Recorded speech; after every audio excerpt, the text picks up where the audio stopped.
Every lesson is a seed. In it resides the knowledge to make a difference.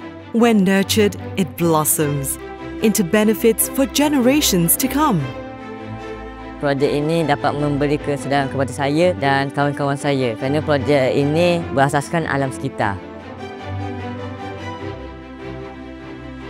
Projek ini membuatkan saya peka terhadap alam sekitar kerana ianya dapat membekalkan udara yang segar dan makanan untuk kita.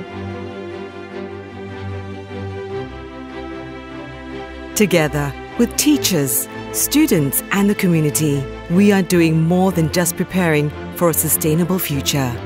We are cultivating hope. Bagi saya, buku panduan itu sangat membantu sebab cikgu-cikgu yang tak ada pengetahuan asas dalam bidang pemerkasi, kita boleh rujuk buku tu untuk kita mulakan mini projek.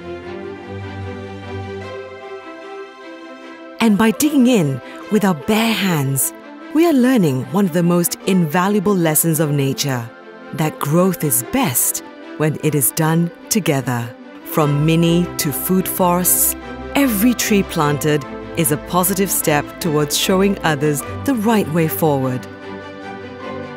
Selepas projek ini bermula, saya dapati bahawa murid-murid faham bahawa kita manusia saling bekerjasama dan juga sebenarnya saling bergantung dengan alam, iaitu tanaman sangat penting untuk benda hidup. Together, we're fostering knowledge and skills for a greener Malaysia, empowering the next generation to conserve and cultivate healthy ecosystems, because the seeds we plant today will become the resilient roots of tomorrow. Yayasan Petronas, where good flourishes.